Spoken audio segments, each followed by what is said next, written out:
Welcome to the Tech Meme Ride Home for Tuesday, August 4th, 2020. I'm Brian McCullough. Today, Intel iMacs get a major update. The TikTok Microsoft Trump situation can only be described as nutso-butso. Looks like Garmin paid the ransom. Why xCloud is launching soon on Android, but not on iOS. And get ready for games to get more expensive with the next generation consoles. Here's what you missed today in the world of tech. Super late-breaking news here. Phil Schiller is stepping down as Apple's Senior Vice President of Worldwide Marketing to be replaced by his deputy, Greg Joswiak, quoting CNBC. Schiller will continue to work at Apple as an Apple Fellow, the company said, and will continue his role as the boss of Apple's App Store and company events. Schiller will also continue to report to Apple CEO Tim Cook. Schiller has worked at Apple since 1987. I'll keep working here as long as they'll have me. I bleed 6 colors, but I also want to make some time in the years ahead for my family, friends, and a few personal projects I care deeply about, Schiller said in a statement. Schiller's departure from his formal role on Apple's leadership team comes following several other notable departures over the last couple years, including head of design Johnny Ive, PR boss Steve Dowling, and retail boss Angela Ahrendts. But Apple also made an addition to its exec team in that same time period with John Gianandrea, the head of artificial intelligence, end quote. Yes, and to quote Ben Thompson on Twitter, I think it's a solid bet to assume that Schiller isn't in charge of the App Store in around 6 months or so, end quote. Well, I'm sure we're in for a whole bunch of Cupertino Kremlinology pieces in the next few days. Apple's iMacs got a pretty major spec update today. Not a new design, although there has been much speculation and rumor mongering about new designs lately. Listen to this, though, quoting The Verge. Apple is announcing updates for both the 27-inch and 21.5-inch iMacs. It's updating the processors inside to Intel's 10th gen Comet Lake processors, and also switching out the webcam to a higher resolution 1080p HD sensor instead of the low-res 720p found in other Macs. SSDs are now standard across the line, and there will be a bunch of new configuration options, including a nano-texture version with less reflective matte glass. The 27-inch iMac starts at $1,799, is available to order today, and will ship this week. The 21.5-inch iMac starts at $1,099 and will ship next week. Apple is also giving the iMac Pro a small spec bump, making the 10-core Intel chips the new baseline for $4,999, also shipping next week. Oddly, the iMac Pro is not otherwise getting updated. This is not the major redesign that has been rumored and hoped for, nor is it the first ARM-based Mac. Instead, the 2020 iMacs look identical to the last generation, including the large black bezel all the way around the screen and the big metal chin at the bottom. Apple says that, as it noted at WWDC, it intends to support Intel-based Macs for many years to come, end quote. Yes, they have stated that strenuously many times, but you got to figure there would be a significant Osborne effect with these updated machines. Would you gamble a big investment on these as they appear to be the end of the road, the last hurrah maybe for Intel Macs? Also, clearly, you'd figure Apple is holding a form factor redesign for the Apple Silicon debut whenever that comes.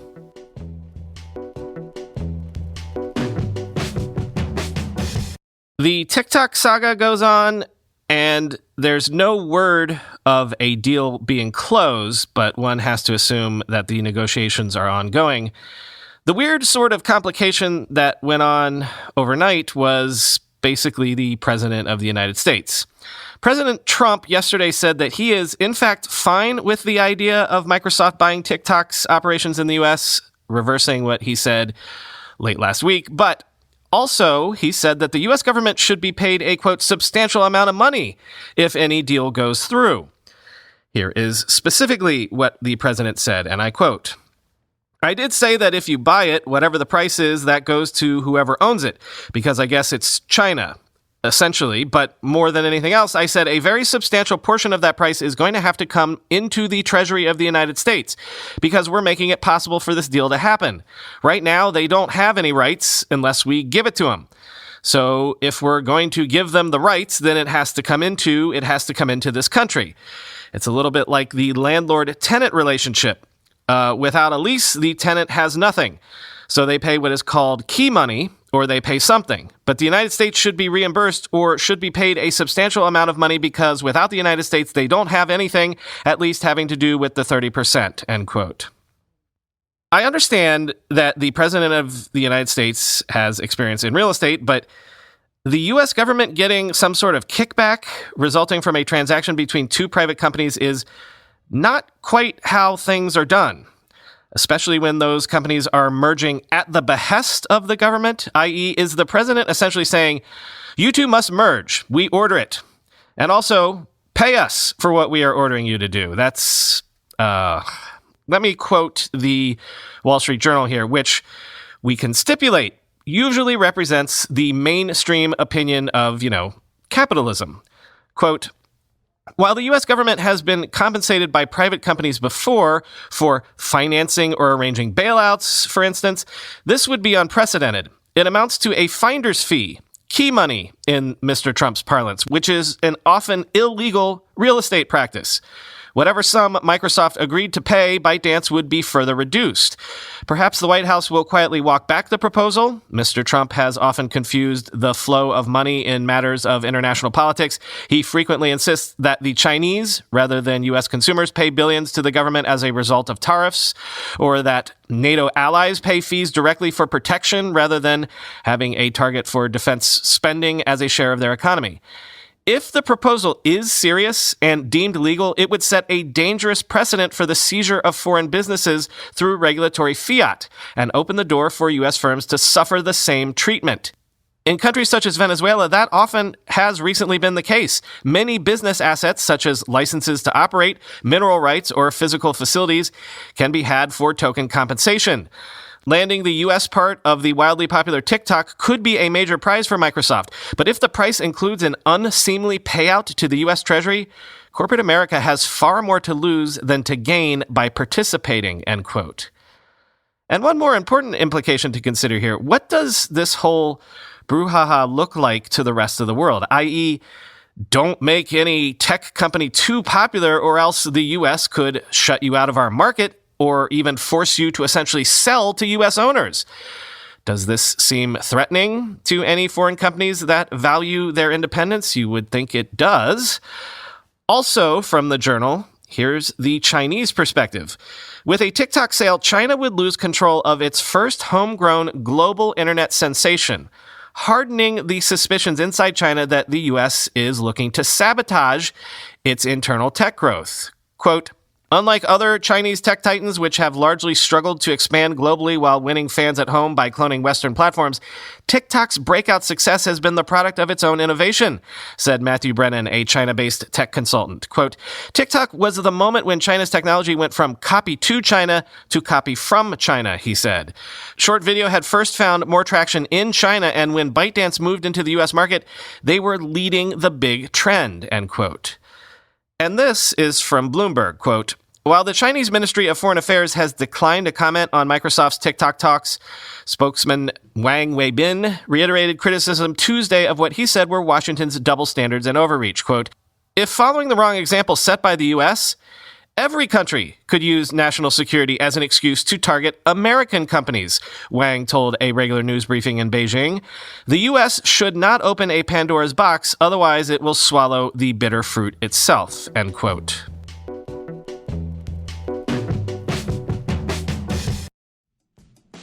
Subscription revenue is all the rage these days, right? We've talked about that on this show extensively. ARR, annual recurring revenue. Subscription revenue is less time-consuming and, crucially, way more predictable and reliable as a business model than relying on ads or strip mining your users for data. Double Up is the agency that helps businesses, content creators, and influencers get into the subscription business model. Sponsors and advertisers can come and go like the wind, but subscription revenue is reliable like the seasons. And creating a freemium model tied to upselling subscriptions sure has worked for the likes of Spotify, Dropbox, Slack. Your audience, your customers want you to do this.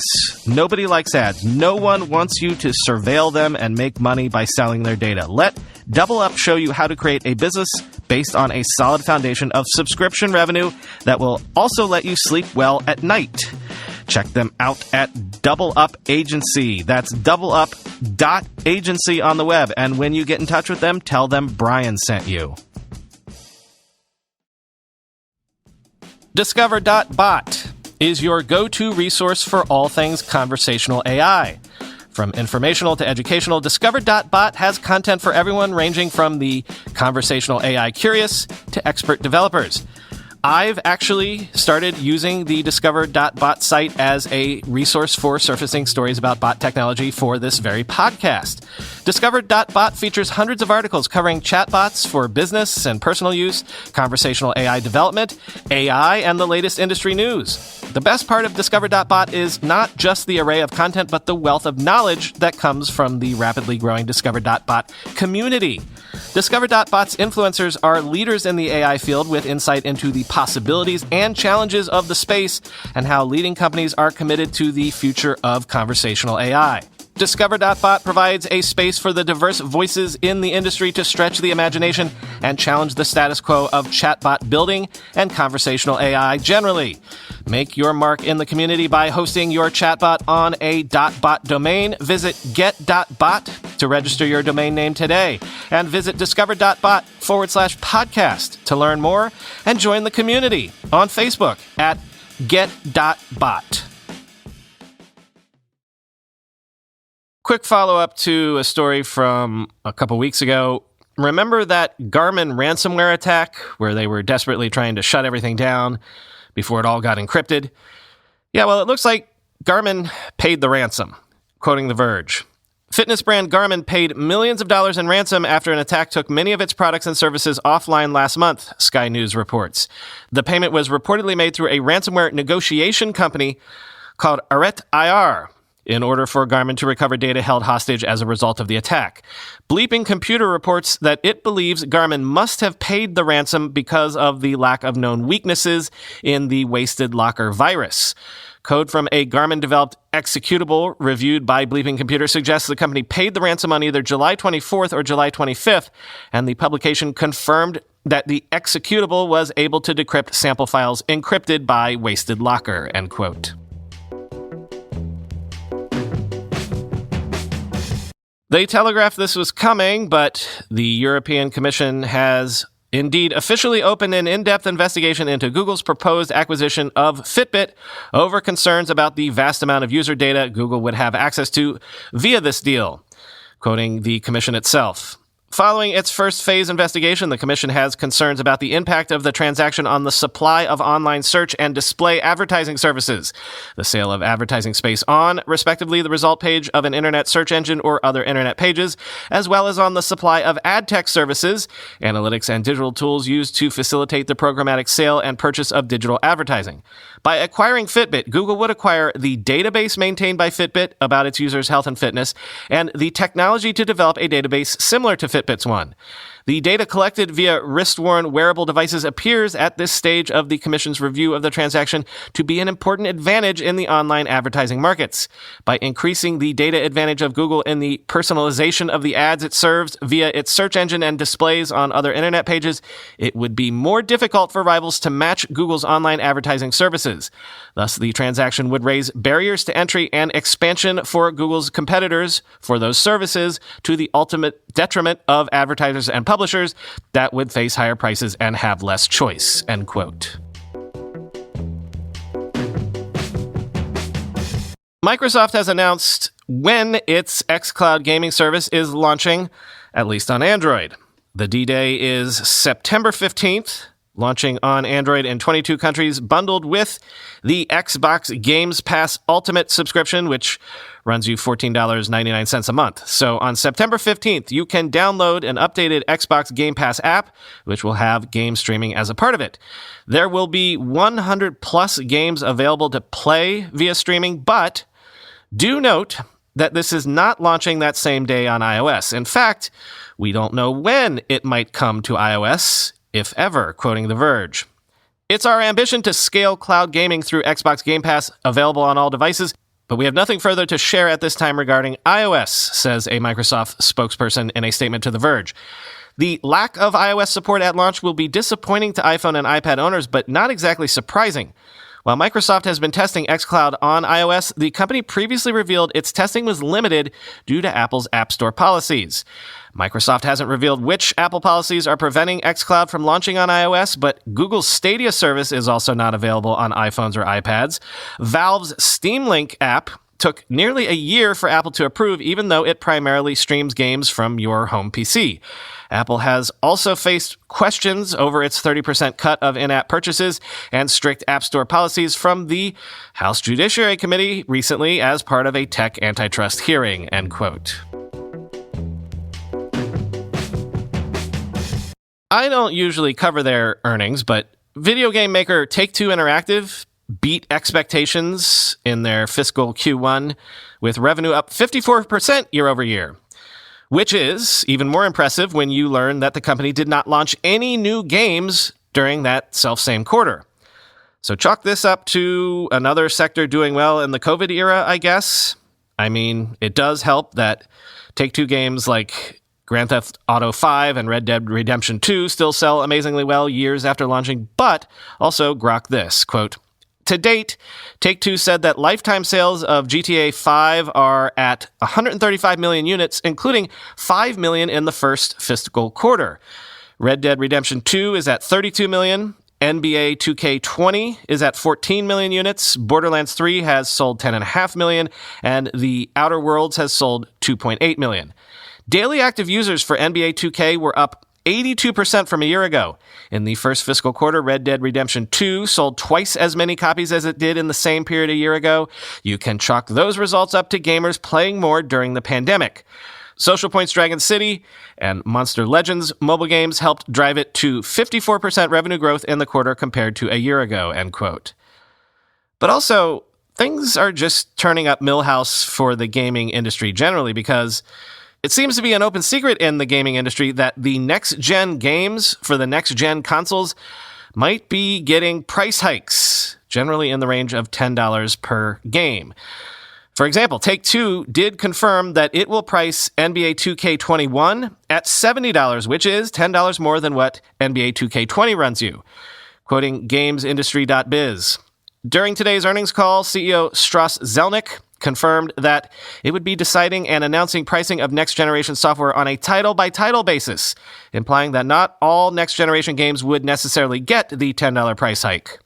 There hasn't been a price increase for frontline titles for a really long time, despite the fact that it costs a great deal more to make those titles, Zelnick replied. And we think with the value we offer consumers and the kind of experience you can really only have on these next-generation consoles, that the price is justified.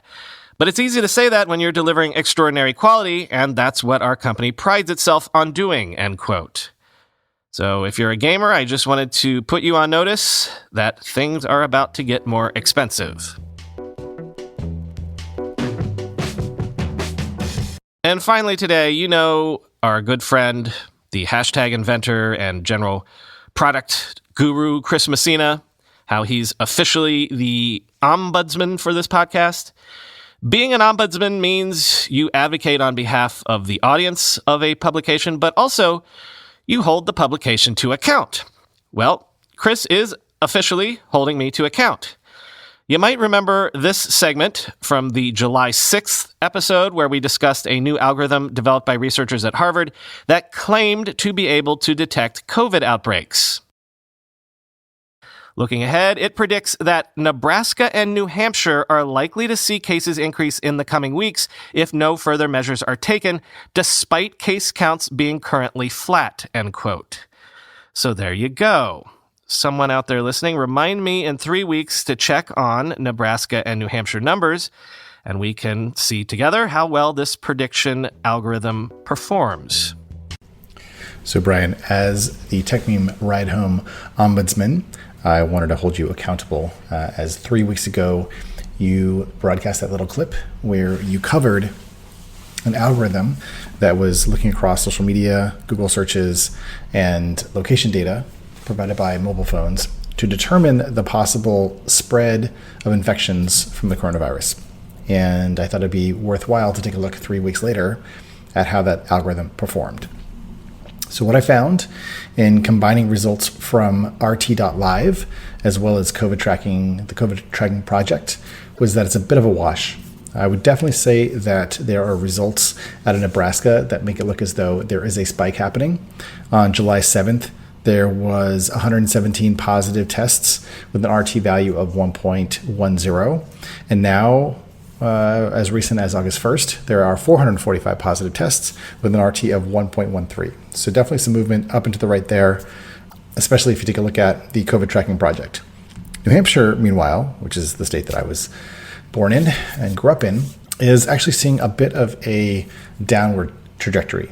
So on July 7th, there were only 17 positive tests with an RT value of 1.05. And as of August 1st, there were 69 with an RT value of 1.03.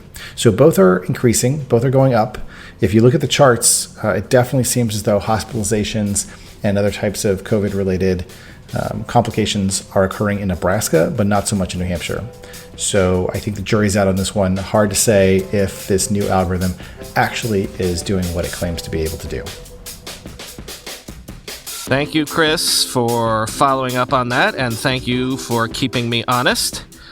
What should we do if my self-driving by 2020 bet doesn't pay off by the end of the year, if I don't end up getting a burrito delivered to me for lunch via an ankle robot?